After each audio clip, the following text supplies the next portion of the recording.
And you talk about, your time at the Naval Academy. I Mm-hmm. can't help but think about this because the doc did a great job highlighting your story, and I think everyone who watched that, they're like, this dude went to Navy to be a football coach. Like, that, to me, still is hard to wrap my mind around. But I'm thinking, like, it's one thing to hear that. For you, you're up at whatever hour you're up at during, the hours of the Naval Academy doing calisthenics. Was there ever a point where you're like, man, I probably could have done this another way? Like, I probably didn't have to join the military to go be a head coach at Michigan. That ever crossed your mind in those moments? Good. In high school, I played basketball and I played football up until my junior year. We won the state championship. So I was like, well, I don't want to play. I want to coach. I always knew I wanted to coach football since I was a little kid. Mm-hmm. And I enjoy playing basketball. I was better at playing basketball. I could shoot. And football I enjoyed playing it, but I always knew I wanted to coach. So I started coaching with my dad, middle school football. He was the middle school head coach. Still waiting for the statue for them to build it. I don't think he lost a single game against our rivals in his 12 years of coaching. But so my senior year, I was waitlisted at the Naval Academy, accepted to Michigan. So I'm going to Michigan. Yeah. And then I get a phone call 2 months before induction day at the Naval Academy. And they're like, hey, you've been accepted, but we need to know right now so we can let the people behind you know. So I was probably one of the last people to go to the Naval Academy. My GPA there kind of shows it. It was very difficult. I'm sure you it's like Ivy League education, but add the military with part a uniform, with more structure, and I can't imagine football, right? Because I'm student coaching, sure. So how it is. You start to care a little bit more about football, especially this is what I want to do long term. The whole time, sure.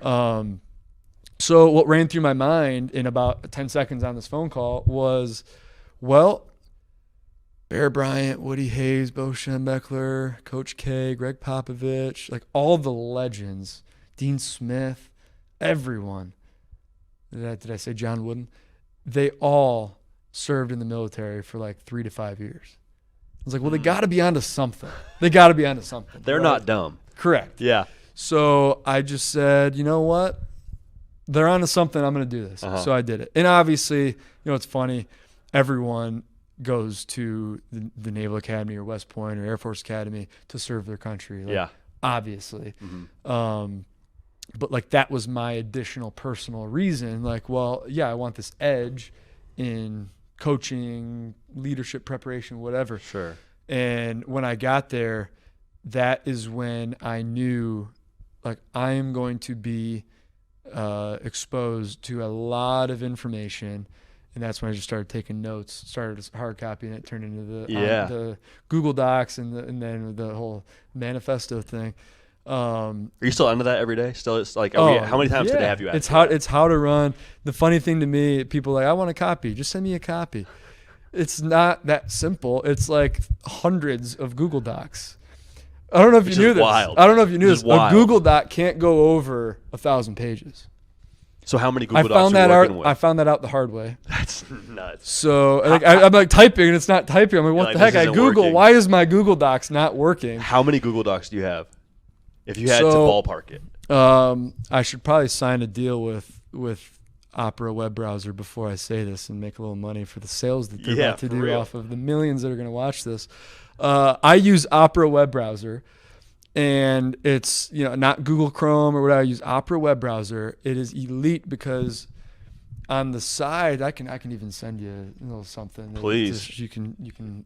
Yeah, I'll sign your NDA or whatever. Yeah, well, no, I'm not going to send you the. You're not going to send the manifesto. A screenshot of how Opera web browser works. So on the side, there's all these different tabs. So the biggest advantage, one of the many advantages from the military in terms of how to run a football program is how to structure a football program. Mm-hmm. Very chain of command like in the way that you break things down by threes, mm-hmm. Or more or less, but give or take, you can imagine a Marine Corps battalion. There's a battalion. Under the battalion, there's 3 companies. Under each company, there's 3 platoons. Under each platoon, there's 3 squads. Under each squad, there's 3 fire teams. Under each fire team, there's the individuals, fire team leader, and so on.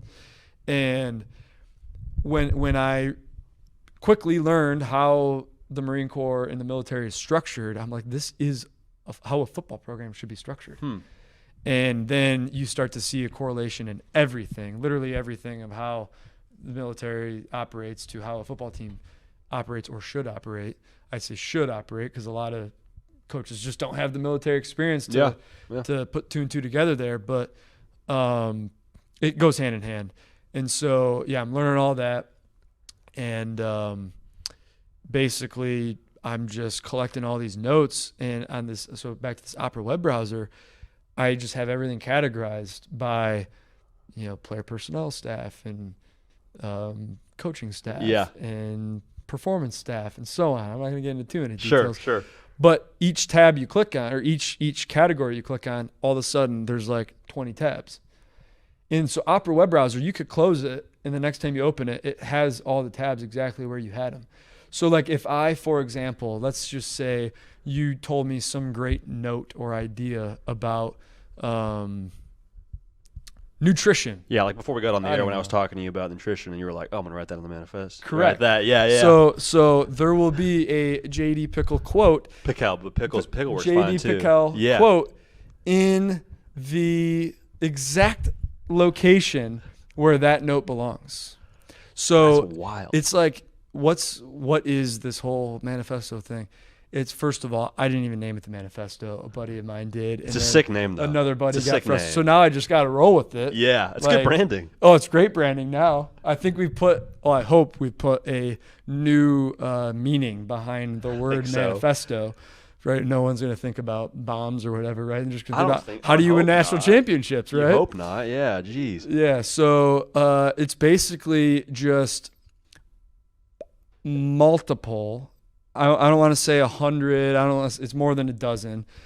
Anywhere between there, documents, whether it's Google Docs, Google Sheets, whatever, on how to run a football program. So more than, in theory, 12,000 pages, if we're doing the math there. Well, not each one is 1,000 pages. Okay. Once I knew that you can't have one document to go over 1,000 pages, I said, well, I'm going to break down.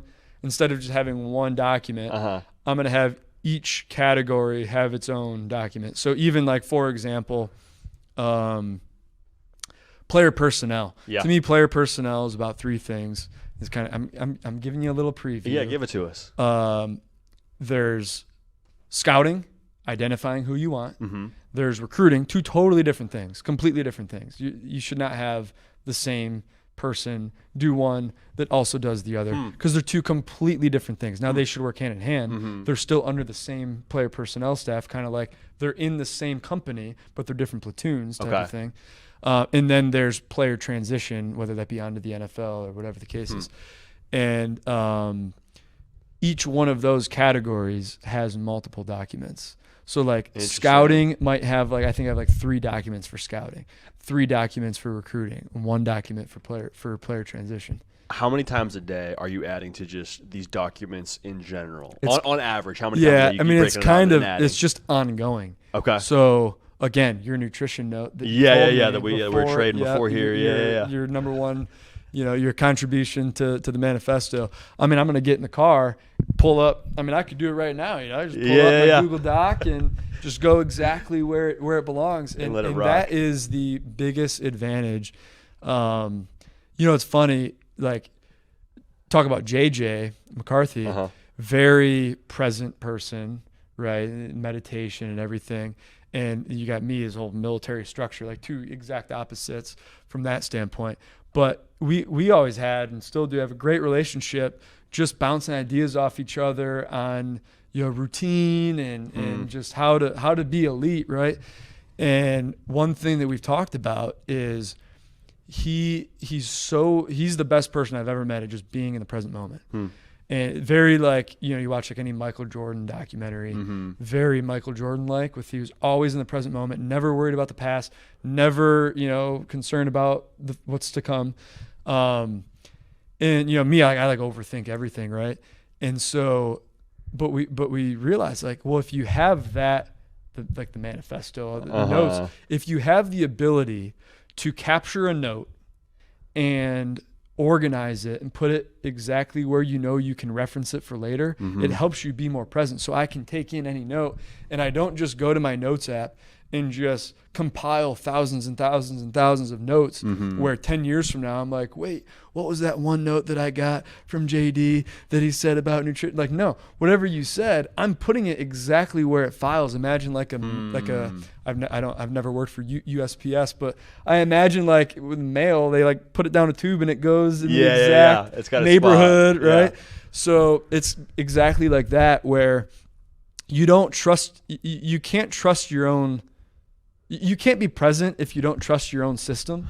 So at the same token, if someone else were to be like, hey, what's your philosophy on nutrition and strength and conditioning? Well, give me 10 seconds. I'm going to pull up all my notes and all of what I believe in and my philosophy on this. And there's your note is right in there. You're off for the races. Oh yeah. So it's really, it sets you apart, and it's funny. People are like, oh, I wouldn't talk about this because you're going to give an edge. Trust me, I've been working on this for a decade. No one's going to be able to catch up to my manifesto.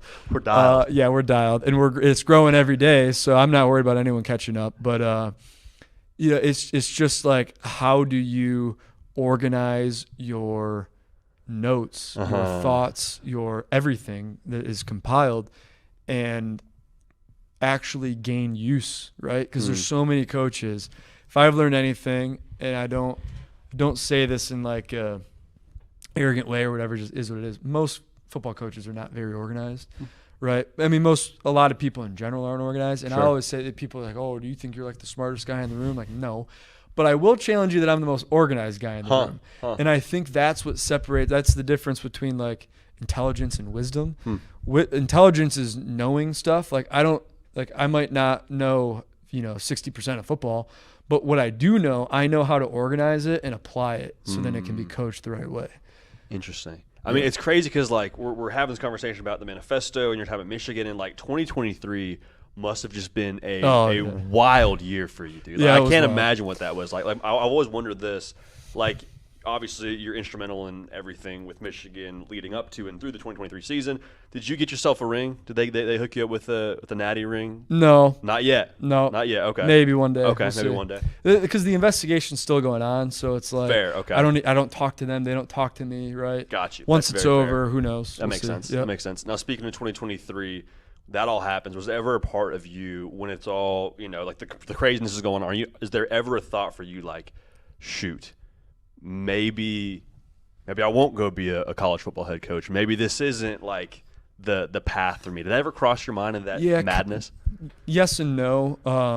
In the short term, it was like, those first few days were like, is like the FBI coming to my house? Like, what is going on? This is like the craziest hit piece over like. It was stealing wild, some dude. signals. Watching it was crazy. Ciphering some to be signals. you, I can't imagine what it was it like. was wild. But after, the first couple months, I was like in a cave, right? I'm like, I'm not going out in public. I'm not doing anything. This is crazy. Every day, noon, 7 p.m., article. And like most of it is like, where you get, like, what is this even coming from? This is like a huge conspiracy theory. Once I went to the Ohio State game.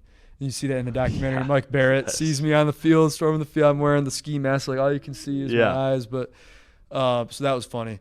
I wore the ski mask. I didn't want attention. And it was cold enough that I could have had that excuse of like, I can wear a ski mask. I'm trying to stay bundled up. So I'm just trying to go to the game. I'm not trying to get whatever. The Big Ten championship, I'm going. You can't really wear a ski mask in Lucas Oil Stadium. And I'll set off some more alarms. Suspect. Yeah. Yeah. So I just go. And that was my first time like really being in public, and I thought everyone hated me. Like everyone hated me. And then Michigan fans, hey, can we get a picture with you? I'm like, what? So I thought you guys hated me. And like, no, dude, we love you. So that was a relief because at that point in my life, I'm thinking like, I don't even know who to compare it to, but like just gonna be hated forever, right? So that was a relief. And then throughout, the rest of the year, then they win the championship and the whole documentary process comes. But as far as like concerned about the long term, am I going to coach again or whatever that case is? Not really, because I go back to the Naval Academy thing. Like I went to the Naval Academy to serve our country, but to coach football, right? Mm-hmm. So to me, in my mind of Michigan, I could have gone to Michigan and probably worked from the bottom as a student assistant, whatever, and tried to work my way up. To me, for Michigan, that was like a 9-year pause, right? Now, yes, there were like the last 3 years I was flying back and forth helping out, but you know, I'm at the Naval Academy and then I'm in the Marine Corps, and the whole time I'm like, this is a 9-year wait for the Naval Academy, 5 in the Marine Corps. So when all this was going on, like to me, I'm like, well, I already waited 9 years. So you guys, you picked on the wrong guy if you thought I was just going to go down and be like, patient. Oh no, like, yeah, I could wait another 9 years, but no, I'm not going to have to wait 9 years for a coaching job. But in terms of like Michigan or whatever, yeah, I mean, I could wait 30 years. I don't care, whatever it is. You know, and maybe it never happens, whatever. I love football, too. Yeah, Right? yeah. Michigan, right? So, you know, probably end up being like an NFL job or something at first, and then depending on what happens with the whole NCAA thing, and maybe get back to the NCAA, whatever. Sure, we'll see. But, yeah, I'm not in this, like, panic stage of, oh, my God, am I going to coach again? You know, I mean, I know my worth, and there's a lot of coaches that have nothing to do with Michigan, too, that know my worth, too. So, yeah, I'm not too concerned.